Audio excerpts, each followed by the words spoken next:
And we have takes. Welcome to Football Takes. Football! Yeah! Football! Hello and welcome into Football Takes. I'm Thor Nystrom, joined as always by producer AJ. On today's episode, we begin my NFL Draft 2026 position rankings, starting with my top 10 quarterbacks. AJ, you ready to get into this one? I've been waiting for this for weeks. We kind of have the blueprint coming up on like how these are going to go week by week or when you're going to. And you told us quarterback is probably the one that you can get the earliest ready, and it only makes sense. It's probably the most exciting, most important position in all of sports. So I'm excited to see your top 10. I'm going to pop this up on the screen. If for those of you that are part of the Thor Talks Purple audience and watched yesterday's episode, War Room Wednesday had graphics. We had player cards for three sleepers, either late round or UDFA guys that potentially would make sense for the Vikings. They also just happen to be 13, 12, and 11 on Thor's top rankings here. So I'll throw those up. If you want the full breakdown of these guys and kind of what Thor's thoughts are, check out Wednesday's Thor Talks Purple. That is basically the first, 25 minutes of the episode. Yeah. Diego Pavia spotlighted, Ethan Kaliak-Man is spotlighted, as well as Sawyer Robertson out of Baylor. But Thor, we are going right to the juicy meat and potatoes of your top 10, starting us off at the 10 spot with UConn quarterback Joe Fagnano. Yeah, this is a guy who popped up this past season with a breakout season, his last year on campus. Jim Mora Jr., his final season at UConn, they had a really, really good offense. Fagnano and the quarterback, and then the wide receiver, Skylar Bell. Skylar Bell's got a shot to go day 2. If he doesn't, he's going to go really early on day 3. But Fagnano, he has the good frame there, almost 6'3", 223 pounds. He has a bigger sort of strapping frame. And again, I mentioned the productivity this past season, only threw one interception, I think with 27 touchdowns or so. The thing though, he throws it. The offense was predicated on quick passes that were a little bit shorter as well. Are the concerns there with a guy who is a pocket passer, but he showed the ability to read defenses quickly, make decisive decisions, and get the ball out short to his playmakers. And a lot of times that was Skylar Bell. There could be a little fool's gold in this profile. Absolutely, the 1 year wonder guy who was playing in the subdivision, who had the good receiver. So I definitely concede that. But in a bad quarterback class, this is enough to nudge into the top 10 there right at the end. But yeah, 7.6 ADOT on Fagnano, one of the worst in the class, or one of the lowest, I should say, in the class. And his the pocket stuff, he seemed comfortable in the pocket this year, didn't invite too many pressures, was pretty good navigating it. But again, in that system with the quick hitters, the paper cut kind of a thing, you inoculate yourself from that. It's a pretty similar type evaluation to the next guy that we're going to talk about as well. And so I kind of group them together, but at 9 and 10, you have similar strengths and weaknesses. It's just the next guy is way more well-known. But on Fagnano, I gave him a comp of Aiden O'Connell. Okay. And that next guy that you kind of hinted at is your QB9 out of Miami, Carson Beck. Yeah, Carson Beck, just a little bit bigger, and he is more experienced and certainly at the high levels than Fagnano. But with Carson Beck, it's the exact same game. It's the pocket passer who does not scare you with the legs, pretty stationary, and to be effective has to get the ball out immediately in a rhythm, timing, passing system within 10, 12 yards of the line of scrimmage. And Carson Beck, he has his fans out there, of this guy had, it was a decorated recruit coming out of high school, started at Georgia, then went to Miami. They obviously had their run this year. So you have the high level experience there. You have the production, whatever. But again, this is a guy where if you go beyond 12 yards line of scrimmage, certainly you get over 20. That's when Carson Beck starts putting the ball up for grabs. He does not have a great arm, and he does not read the field super well once you start getting beyond 20 yards down the line of scrimmage. That's where he starts making mistakes. Ball starts sailing on him, and the field gets flipped. But if you can keep him in like a paper cut offense or right after the snap, really quick decisions, stuff like that, that's what he'll be able to do. It's a cap ceiling guy. It's a guy who comes into the league later on, the time that he spent in college there. But he's going to be a backup in the NFL, probably for a while. But yeah, the system you want to get in, it's the quick hitting system. So your next jump here to QB8 is Luke Altmyer out of Illinois. You have shades of Max Brosmer. So Vikings fans, Gopher fans, maybe know sort of this play style and maybe how he can perform. But talk to me about Altmyer here. Yeah, the reason he reminds me of Brosmer, it's the frame and then the way that he plays with the really quick reading of the defense and making emphatic, strong decisions with that. But it's also a guy who's confined physically with the arm talent. Altmyer at the Senior Bowl, when we talked to him at his podium session, he referred to himself of what his, how he wants to play as an efficiency monster. And so it's just sort of the again, like the paper cut thing. Altmyer, he's got decent feet. He's an okay athlete, and so he can evade a little bit as well. You have just a little bit of mobility there, but the game is, it's another one where it's get the ball out pretty quickly. I like his game a little bit more than the last two guys that we talked about because he's more athletic. He can find answers on plays where the answer's been taken away from him, the primary reads, because of that ability to scramble around a little bit. I like the decision making on Luke Altmyer. That's the reason why he comes in at number 8 for me. But again, it's a cap ceiling kind of a guy, but short, quick hitting kind of a system. You could get years of backup utility out of Luke Altmyer. Your QB7 out of Clemson, Cade Klubnik. Am I saying that right? Is it Klubnik? Yeah. Okay, thank you. Yeah. So this guy comes into the season projected as a first-round pick and was one of the quarterbacks in this class who fell off, and that's why you're going to see him go on day 3, now projected as a backup there in Cade Klubnik.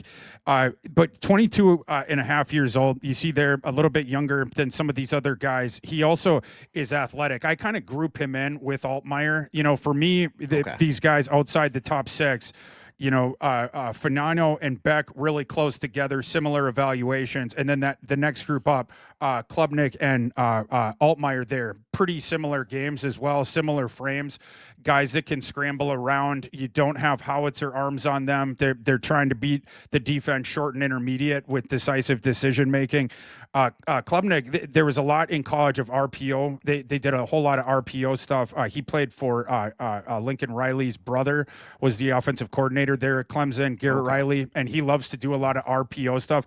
Klubnik's really fast with the hands, in that RPO game, getting his eyes back up, finding the first read, making that decisive decision. Where he gets into trouble is when the first read isn't there, and then you start to see him go across the field.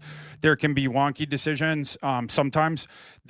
In previous seasons, there was more accuracy, and one of the surprising things to me this year, that went a little bit errant at times where it wasn't the year before. So some of the other stuff where it was like, if he can get better at this, he can get better at this, then maybe that's where he fully realizes into a first-round possibility, but he didn't really address that stuff. And then there was some of, again, the wavering accuracy that we saw this season. Like sometimes in clean, I'm watching a play in my head right now from him where there was a clean pocket and there's an open receiver. He put the ball like 4 yards over his head, and it was the easiest interception that the safety behind the guy who's just standing there has ever had. It just went right into his chest plate. It was early in the season when they played LSU, I believe. But you saw stuff like that where in the past, the clean pocket thing with the open receiver, the first read, it's a good look. You wouldn't see that.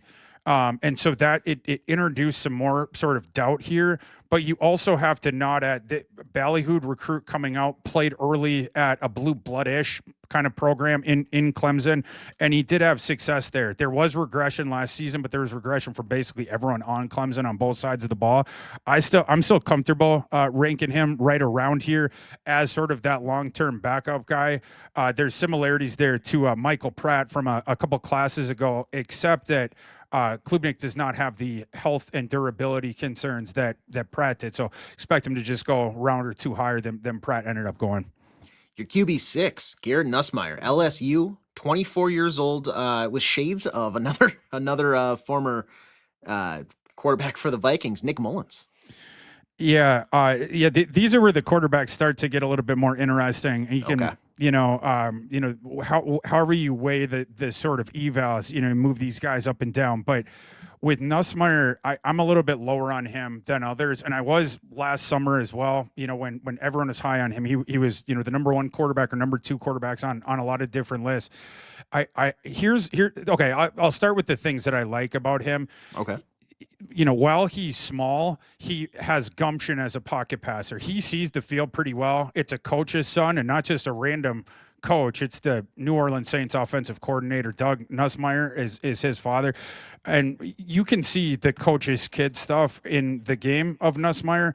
And I like the gumption of Nussmeier in his want and his willingness to test the defense down the field. Like, I like him throwing up the seam. There's cool stuff that he does against zone, fitting a ball in between two zone defenders. You have stuff like that. He trusts what he sees, and he makes really quick decisions off of that. But it's not a good athlete, and then he doesn't have a big time arm. It might be slightly above average for the NFL, but if that's the case, it would be ever so slightly. It might be around average. The gumption thing it helps him in college, to test some of these different windows. But last season, this is where the fall off with Nussmeier began. I guess you could really go back to August. In late August, Brian Kelly, the now deposed coach of LSU, there was a really weird week in college football where early in the week there was rumors all around that Garrett Nussmeier had torn his ACL and was going to miss the 2025 regular season, which was like crazy because he had gone back to school and, going to prove I'm a first round quarterback and stuff like this. And then it's like, oh my, he got it. He's out for the year before it even started. Mm-hmm. And Brian Kelly had a very bizarre press conference where he goes to the podium and he's like, the rumors have been out there, and I just want to address that and assure everyone Garrett did not tear his ACL. Garrett's fine. Garrett's good to go for week 1. It's not a torn ACL. It's a recurring knee condition that he's always suffered from, and we're just trying to do maintenance with that. But that's the thing that's been aggravated here recently. This goes way back. It's not a new thing, and he was sort of saying that to try to assuage. And maybe for the LSU fan base, I suppose it probably did, because he was saying that he's going to be playing week 1. As an NFL draft guy, I was like, uh-oh. Let's just say for a long-term perspective, if you're just talking one season, for sure, you'd rather have a degenerative knee condition than a torn ACL. Long-term, you'd rather have a torn ACL for 1 year than a degenerative knee condition. Do I know how bad it is? I don't.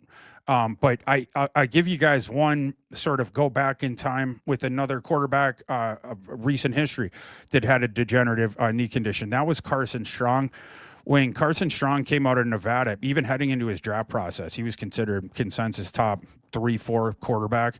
Probably going to go on day 2, has a real shot to go round 1. That was sort of like the idea, forward or whatever.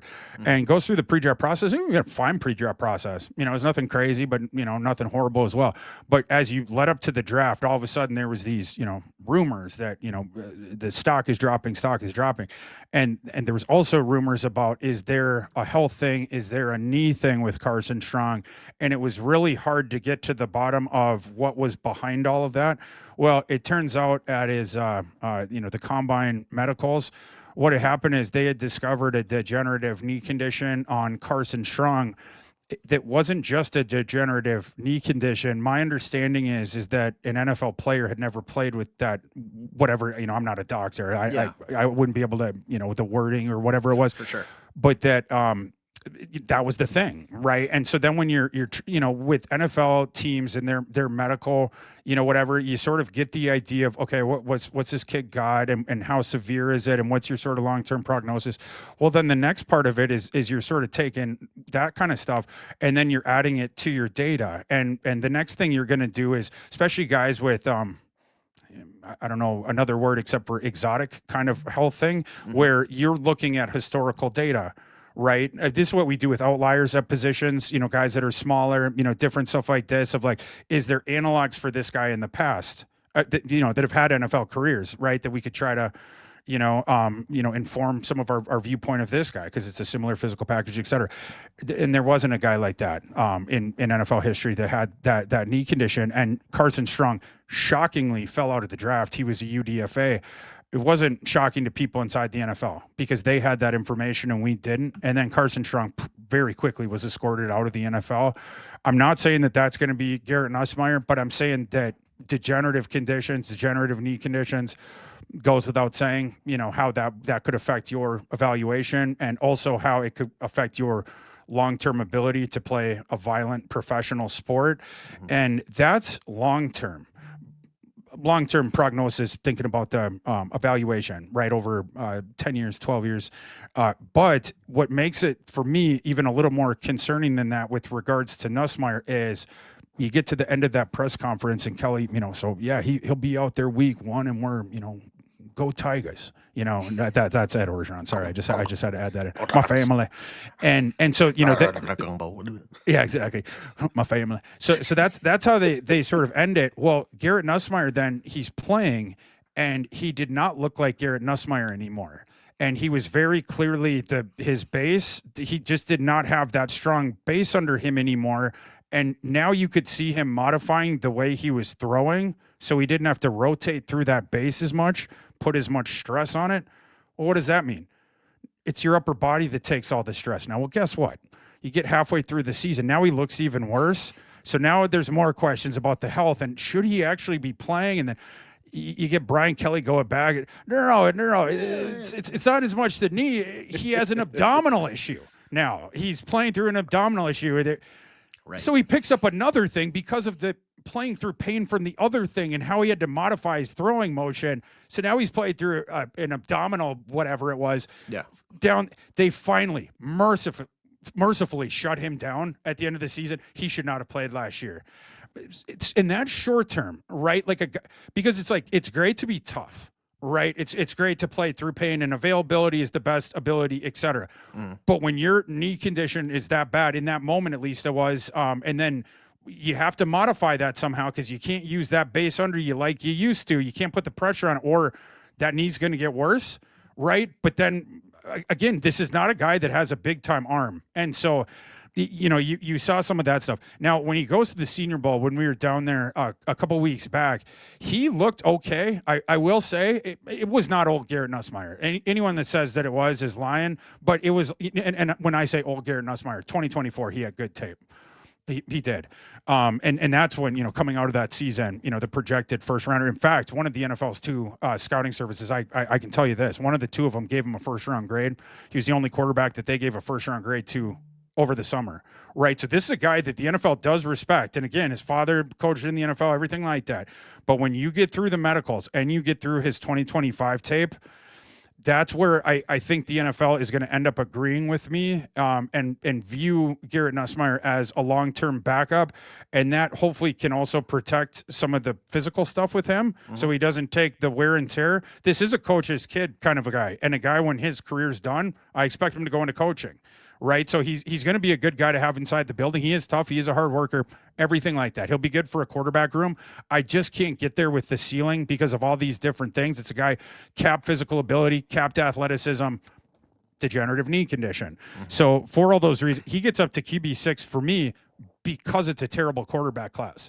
Like in some of these good quarterback classes we've had in the past, he would have been the latter half of the top 10 or maybe even, outside. Yeah, right there. But because this is a bad quarterback class, a guy where you can project him, as long as that knee doesn't go kaput, where at least through that first contract, he can hold a spot on our quarterback depth chart, and then we'll kind of see where the knee is at that point. But Nick Mullins, I went with that one because Nick Mullins, it's another short pocket confined kind of a passer who does not have a big arm, but he's got how did my grandma used to say it? Eyes as big as saucers. When she would serve dinner, your eyes are big as where they will test the defense sometimes to great effect, and then other times it's like, Nick Mullins, why did you throw that ball 25 yards down the field into double coverage, man? Can't do that, and where the interceptions start. And so that's where I see some similarities between those two guys, where they still sort of have that gumption, but you're on the razor's edge at that point. So we're halfway done, creeping into the top 5 here, kicking things off for the second half of your top 10, Arkansas QB Taylen Green. Taylen Green's a really interesting guy in a bad quarterback class. And did I expect at one point that Taylen Green would be my quarterback 5 in a class? No, I didn't. But you get through comparing and contrasting all these guys, even though Taylen Green, his floor is lower than, his floor lower than certainly Klubnik, Nussmeier potentially, the health thing would come in with that though. Altmyer, some of those guys where it's like, I just know what they are. We don't know right now what Taylen Green is, including, by the way, position. There's a shot now. He's going to get a shot to play quarterback in the NFL, but this is a guy where it's potential his first year in the league. Nah, man, you're Logan Thomas or you're Terrell Pryor, right? And we're gonna, because what he is, you have the physical package here is what really draws intrigue. Taylen Green, 6'6", 229 pounds, 99th percentile on-field athlete, 99th percentile max speed, 99th percentile max acceleration, 93rd percentile change of direction. He even has an 83-inch wingspan for a quarterback, which is like an offensive tackle kind of wingspan. Yeah. I have a low 4.5s 40 on him, and he can also get the ball down the field a little bit. Where, the thing of, because teams would try to defend earlier in his career before Arkansas, Taylen Green was at Boise State. He played next to a running back that you might have heard of before named Ashton Genty. And teams would come up, because Taylen's such a good runner, and he's the freak athlete in the big package. And then obviously with Genty, and you'd start sneaking people up. And so Green had to get good at beating one-on-one coverage downfield. And he does have pretty good touch down the field. The rest of the stuff with him as a quarterback is the thing that is going to have to be built up in the NFL. He is not good with timing patterns. The accuracy comes and goes. The placement comes and goes. And will that ever get there? I can't tell you. What I can tell you is the upside of the guy, it's enough to justify being in this slot again in a bad quarterback class, because he has a ceiling that a lot of these other guys cannot compete with. If he ever gets there, it's a really, really intriguing guy. And if he doesn't, at the very least, the way that I see it is if he fails as a quarterback, that you have a couple other developmental bullets. It's like with baseball where, we talk about failing down the defensive spectrum, with Declan, it's a high school shortstop, but he's not going to be able to play shortstop in the pro. So rookie ball, we're going to play him in center field. Okay. He doesn't have the range for center field. So low A, let's try him at second base. And then, you're eventually going to get tried at third base and then right field. And then if you really stink at defense, then it's going to be left field and first base. But if your bat's good enough, they will all the way down the spectrum until you can't do it or whatever. Taylen Green, the athletic package in that, the physical package with that athleticism, that's what's going to get him extra shots here. I think he'll get a year or two with an organization at quarterback. But if you do hear that pretty quick into his career of considering the position shift to either boundary receiver and try to be a really tall sort of possession boundary receiver, Terrell Pryor kind of ilk, or whether that's like the move, the big slot tight end, kind of a guy like a Logan Thomas and another collegiate quarterback from Virginia Tech that was converted there, that's what you'll see after that. But yeah, he's going to get a shot. The most apocryphal kind of comps that you'll hear on Taylen Green. I was going to say, before we move on, I need to get your explanation on this shades of skinny Anthony Richardson. Well, first of all, it's hard to get a one-to-one comp on Taylen Green where it's not just going to the other position, right? Like, because really the guys that I wanted to comp into, my comp for the longest time on him was Logan Thomas, like for a year. But then, he's going to get a shot, like I said, at quarterback. He's at the Senior Bowl at the NFL, invite him to the combine, taking him seriously as a quarterback first. But, then you start thinking about the quarterbacks you could do him to.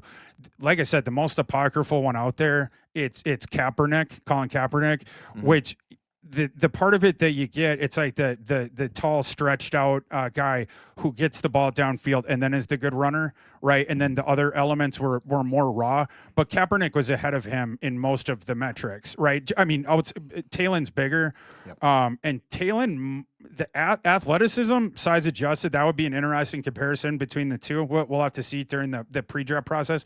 But Kaepernick was just a better passer, coming out of Nevada, and that's how he ended up going in round 2. Taylen, I think, has a shot at day 2, potentially, if he closes out a strong pre-draft process, including good testing, which is what we expect, would have a shot at round 3 because, we've talked about the quarterback market this offseason. There's way more need than there is supply. And once you get to the draft and then you get past the Raider pick when they're going to, take their quarterback, you're going to have a bunch of teams that missed out on the guys they were going after in free agency or they tried to trade, whatever, and they still have a quarterback need. That's where I can see Taylen, getting pulled up based on the ceiling potentially. So I think whether it's round 3, whether it's round 4, I think Taylen's going to go somewhere in there. Very intriguing because of that physical package. But again, don't want to discount the work that's going to need to be done with Taylen. Another thing is reading the field. It's just a little bit slow right now. He had one of the highest average times to throw in the class. At 3.2 seconds last season in the SEC. So just some else with that as well. But yeah, intriguing physical package here. QB4 ahead of him, Drew Allar, Penn State, shades of Will Levis. Yeah, Drew Allar, he gets, he used to get argued about quite a bit. Maybe it's a little bit less now, because he fell on sort of hard times recently. Mm-hmm. I'm not going to say that I'm still bullish on him, although this is, this is going to be a little bit higher than some people will end up rating him. Like I said, you get into this, sort of 3 through 6, 2 through 6 kind of range. You're going to see some vacillations with it. I keep Allar in my top 4 because of the physical ability and that almost alone, but big strapping kid here, almost 6'5", almost 240 pounds. He hasn't turned 22 yet. And despite that, he's played 4 years in the FBS and he played early at Penn State, a big time program. He's a solid athlete as well for that size. And he has all the arm talent that you want as well. Like this kid can rip it downfield. When he looks his best, that's when it's like, man, this guy, this first round talent all day. In fact, after the last draft, Dane Brugler reported that if Drew Allar had declared for the 2025 draft, that he likely would have been the number 2 overall pick to the Cleveland Browns. Drew Allar grew up outside of Cleveland. He's a Browns fan. And I made the joke on Twitter that Drew Allar deciding to go back to college so Cleveland could trade the number 2 pick to Jacksonville for Mason Graham and Quinshon Judkins and a first-round pick this year. That Drew Allar, a childhood Browns fan, might have saved Cleveland football with that decision, right? Instead of, all that, it would have been Drew Allar. But he's going to fall down in the draft because this past season, Penn State had a disastrous start to the season, and then Allar suffered a season-ending injury early October, or late September, early October. James Franklin gets fired. Allar obviously missed the rest of the regular season, and he's going to miss the pre-draft process because of that as well. And you saw some regression early on there from Drew Allar. But again, can someone turn the light on with him in the NFL? All the physical ability is there, sort of similar physical package, athleticism, arm talent to a Will Levis. But again, Drew Allar coming off of an injury. The on-field thing that you're going to have to, the hurdle that you're going to have to get over there with him, he doesn't trust what he's seeing and he's slow reading the field. And so a lot of times it's one of those guys where he has to confirm. You can sort of see the gears going in his head where he's like, it's like hut, and then he's got the ball, and it's like, all right, Drew, you know who your first guy is. So, watch him. And then the guy gets to his route break, and then Allar's like, I got to just see if he's open. And then he's coming out of the route break, and then he's like, okay, he's open now. And then, he wants the confirmation of it. Yeah. It is essentially the inverse of a anticipatory passer, right? What's an anticipatory passer? It's a guy before that, he's either going to throw you open or he's going to throw the ball where he's anticipating that you'll be when you will become open, right? That's not, we got a long way to go to get there with Allar, right? And so because of this, he's always a step behind with it. He puts receivers in bad spots.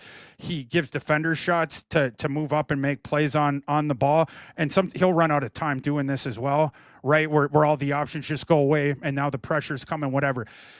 That's the stuff you're going to have to work on with him. Modern technology with the quarterback position, I think it's at least worth trying because there's going to be a discount price here. I think this is going to be an early day 3 pick by a team just rolling the dice, right, on the development. Maybe it'd be round 4, somewhere like that seems reasonable for Drew Allar, maybe around 5, but somewhere in there. But we now have the VR systems, right? We have some things that have shown that they could help guys with similar of these issues in the past. It hasn't with everyone, but it has with some.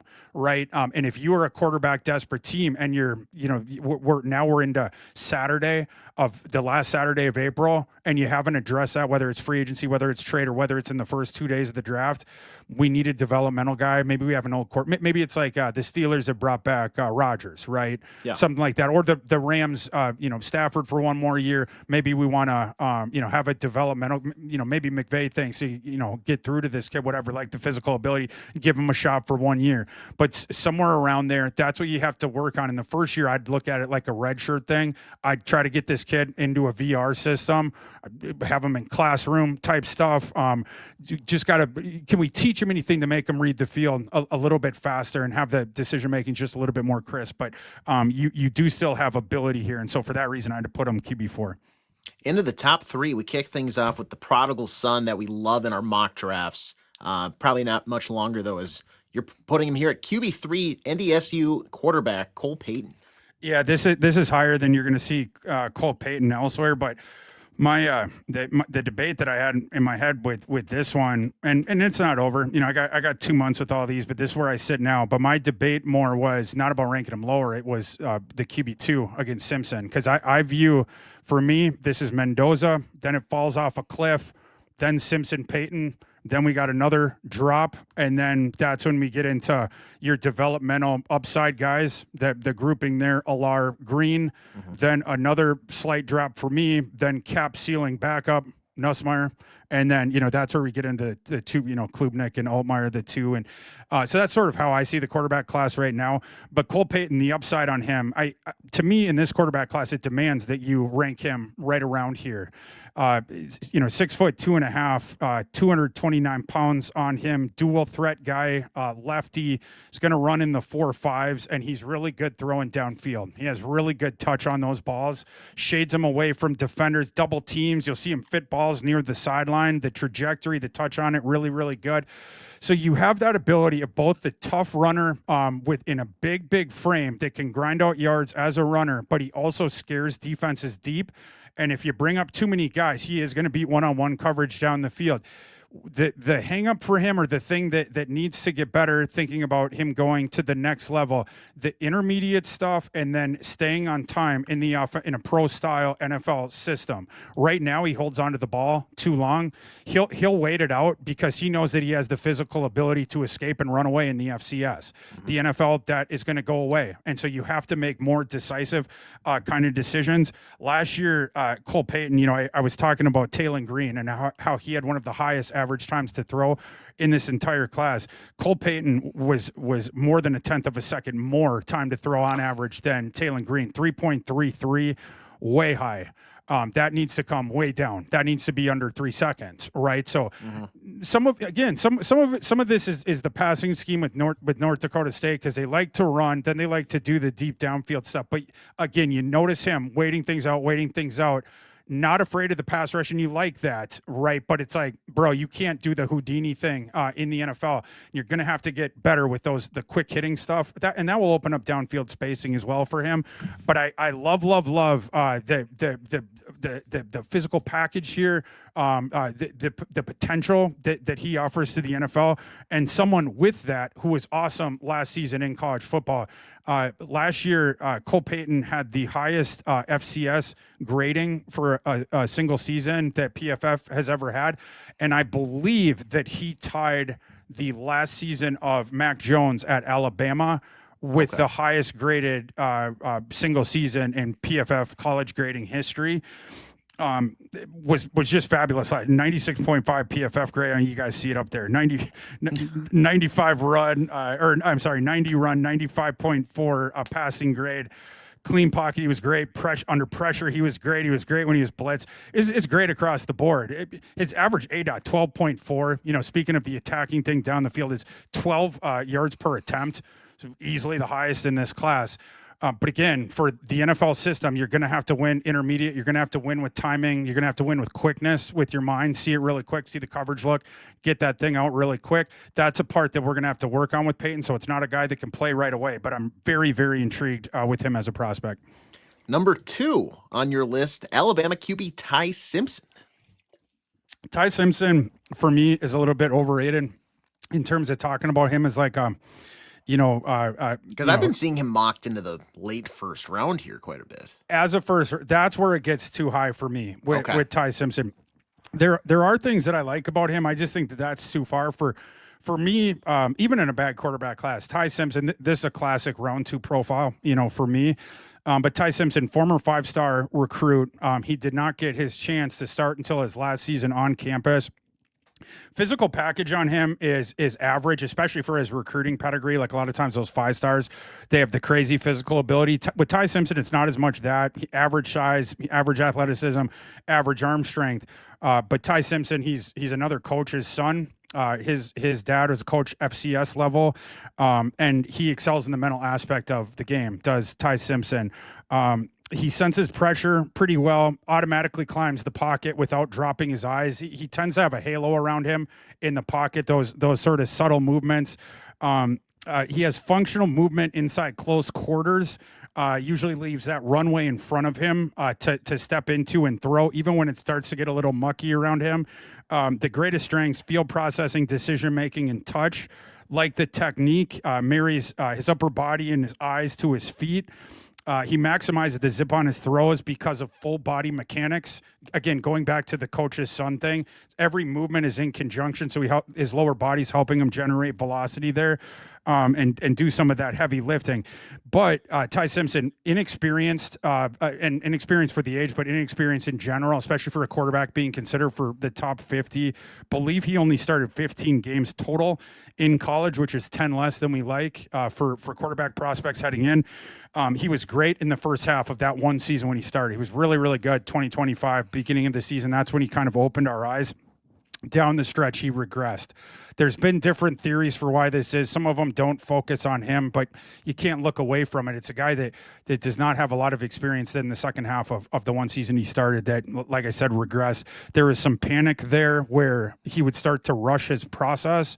And then that's where the mechanics would get a little wonky because he knows what he's doing. But when the mind is going a little bit quicker, he thinks he has to compensate. You'd see him speeding through stuff, speeding through routes, speeding through progressions. All of a sudden it falls down. He's not talented enough to do stuff. He can't write off the script, right? It's a guy that needs to stay on the script. And if you have the talent around him, he's going to run what you call, right? But the supporting cast is going to dictate how Ty Simpson plays as opposed to vice versa. He's not going to raise the tide, but he can be risen by the tide. I find him fairly similar to a Mac Jones kind of coming out, except Mac Jones was more decorated. He had done it for longer and he'd had more success at the same school. So for me, it's more like 85% discount, kind of Mac Jones is kind of how I see that kind of prospect in Ty Simpson. So I do think he has a shot to start for, several years in the NFL, Ty Simpson, but a low ceiling guy that I wouldn't expect to be much of a difference maker if he is. Otherwise, he'll be a really, really good backup for a long time. But the first round, even though I expect him probably at the end of the day because of how bad the quarterback class is, if he holds on to quarterback 2, probably slides into the first round. I just wouldn't do it. And then the number 1 QB that you have ranked here is not really going to be a surprise, I think, to a lot of people. Fernando Mendoza, who I know are on record saying the draft basically starts at pick number 2 because this should be a lock at number 1 overall for the Raiders to take.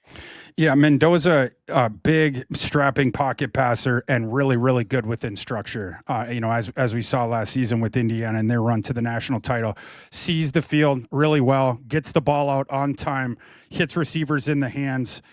He has a strong arm, but it's not a bazooka, but it's strong enough for all the throws. He can drive throws in, beat defenders coming downhill there to the catch point, throws a very catchable ball. I like the placement. He's one of those guys that will put English on the ball, shade it away from defenders, make things easier for his receivers, which you definitely appreciate. He's also willing to take hits in order to get the throw out and deliver a more accurate ball. Stretches the field and tests tight coverages without putting putting the ball at risk. Last year, 7.9% off target rate, despite having a 9.1 air yards per attempt, which is high for the class. So he was attacking without, again, accelerating the odds that they were going to turn the ball over. Biggest question with Mendoza, it's out of structure play. I mean, the way that you can start to devolve his game is pushing him off his spot. He'll stay in the pocket. He's comfortable in the pocket, and he'll go through the progressions. Again, when he finds what he likes, he's going to throw a good ball. And he also has the thing of when time is running out, the thing that he can do, the thing to get him out of danger, he is a better athlete than you would think. He's not a sick athlete, so I don't want to over exaggerate this, but just going forward north to south, he's quicker than you would think with that sort of propulsion forward. Then he's beyond the line of scrimmage, and generally in college it was 7-8 yards that he's going to steal, or 9 or 10, right? Like he can just steal that really quick. The NFL, some of that is going to condense, but the thing where he gets into some trouble is where he is pushed off his spot, but not in a way where he can breach containment and go past the line of scrimmage. Because when you get him behind the line of scrimmage, but moving off his spot, now we're drifting to the right. That's where his accuracy devolves. When he does decide to throw it, that's where his decision-making devolves. And there's not a big sample on this because Fernando knows this, right? He's going to wait it out as long as he can. And then again, his get out of jail free card is forward propulsion, right?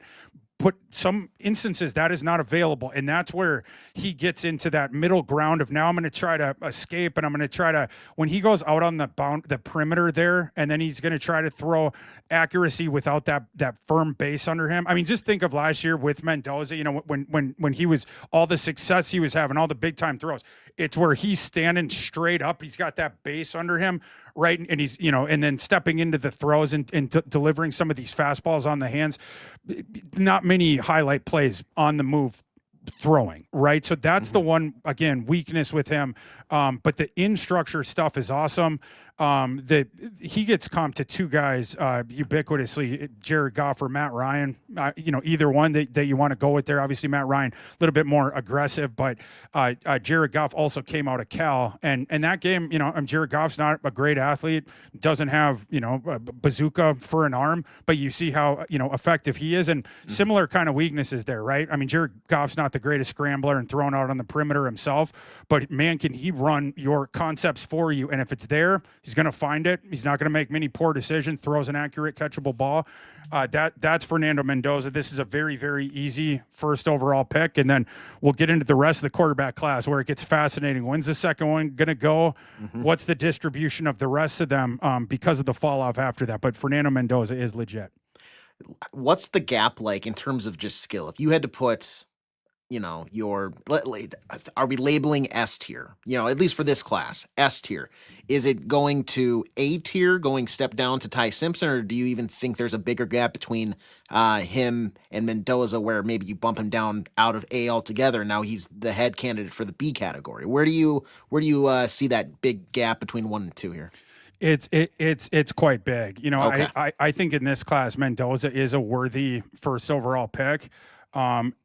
Whereas Simpson, I just can't get there with him as a first rounder because I wouldn't personally be comfortable tossing him out to play right away. And I don't think the ceiling is as high as like his most kind of ardent fans. So for me, it is absolutely enormous. You have one quarterback in this class, feel comfortable with, toss him into the starting lineup right away. That game will translate. There's just one guy like that. So we just sort of have a dearth in this marketplace. And like I mentioned before, Cole Payton's got a shot to be my quarterback too. I want to see some more. I want to go through the rest of this pre-draft process. But there's quite a precipitous drop off after Fernando Mendoza. Who's got the biggest question mark in this top 10 for you still? Is it Cole Payton for just the amount of untapped potential we could either see in a positive or negative light? Or who's the guy who has the biggest chance to move from their spot in your rankings prior to draft night? Well, the biggest question I would have to say Garrett Nussmeier because of the medicals. And I don't know what they end up coming back with, but depending on what is said there or what they find, like, there's a pretty big band there. I feel pretty confident about him as a draftable long-term backup sort of projection. Again, good to be in the room and stuff like that. But if the condition's bad, right, in the same way that Carson Strong's was, that's where a guy that was the only dude that one of the NFL scouting services said was a round 1 pick at his position over the summer could end up going undrafted, right? And that's where, the Carson Strong thing, Carson Strong, that would have been unthinkable anywhere up until the day of the draft. No one would have, but that's where some of this stuff. So as far as biggest questions, I would go him. And then, I mean, all these guys kind of have questions on him, but I think, as far as like who has the most, if answering stuff has the most upward mobility for this draft class, that is Cole Payton for sure, right? And for, some of the media folks out there, they're sort of still filling in with, their exposure with Cole Payton. Mm-hmm. Some of them might not have gotten to his tape quite yet. We still have the 2+ months. We're just fortunate around here. We're pretty close to Fargo, and I got a bunch of obnoxious NDSU friends that were, they just would not leave me alone about, you got to watch Cole Payton's game film. And so I did in late September, and I when, because of these NDSU, it was, I didn't know what to think heading in, but I would have been perfectly okay being like, stop texting me about Cole Payton, he's not good. But then I watched it, I was like, oh, I so distinct. I was in a coffee shop in late September, like 4 hours, or 3 hours. I just went through all the snaps, and it was like, wow, that was better than I was expecting. And so, ever since then, tune in with Cole Payton, and the physical ability is such. And I'll be curious to see where everyone else ends up coming around, on him. We talked earlier this week on Thor Talks Purple about a report that had come out. Jason LaCamfora said that he had heard multiple executives have a round 2 grade on Cole Payton, and a couple of them had said that he had a shot to go quarterback 2. You never know. We're in kind of silly season right now, but that's obviously closer to how I view Cole Payton. I certainly do not view him as a round 7, kind of afterthought, like we end up getting him in the PFF stuff. But, once we get through the combine, I think we're going to get a little bit more clarity on Cole Payton within this quarterback class. So just to recap here before we wrap things up, your top 10 goes Joe Fagnano out of UConn, Carson Beck, Miami, Luke Altmyer, Illinois, Cade Klubnik, Clemson, Garrett Nussmeier, LSU, Taylen Green, Arkansas at 5, Drew Allar, Penn State at 4, Cole Payton, NDSU at QB3, Ty Simpson out of Alabama at QB2, and the top quarterback for the 2026 NFL Draft, Fernando Mendoza, Indiana at QB1. Thor, great stuff. I can't wait to break down every other position. Can you give the people and myself maybe a hint at what the next position group is you think will be ready for a breakdown like this in the future? Yeah, well, in my opinion, the couple positions where you can feel confident, with putting out the rankings before the combine, it'd be quarterback and then the specialists, right? The kicker, because the athletic testing, we need it to clarify the other position, starting with running back, obviously receiver, offensive line, athleticism, very important, stuff like that. So next week, I will be in Indianapolis 1 week from today. We're going to get a lot of boxes filled there. And then coming out of there, we're going to restart with the top 10 running backs, and maybe even we'll go deeper with that.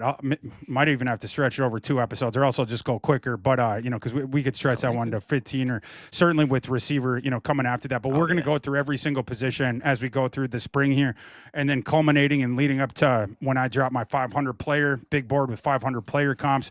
And then, of course, the NFL draft in late April. And AJ, we're going to be Score North. We have our live draft show at Mystic Lake, the Hop House, the last Thursday night of April, that we're very, very excited for. So, lots of stuff happening here over the next couple months leading up to that NFL draft. Oh my God, I cannot wait. It's going to be a blast to kind of break down these things as the draft nears. Thor, great stuff today. You want to take us home here on this episode of Football Takes? Yeah, thanks everyone out there for joining us. Click that subscribe button for the rest of my NFL draft stuff all spring, so you make sure that you don't miss that. As we get into these other positions, we're going to have guests on, do alternating mocks, some of my friends from around the draft industry, all that different stuff. Everything I'm hearing, combine recap, next week we're going to boots on the ground, all my intel from the combine, all that different stuff. So click the subscribe, click like for us if you would. But that's all the time that we have for today. So for producer AJ, I'm Thor. We'll see you next time.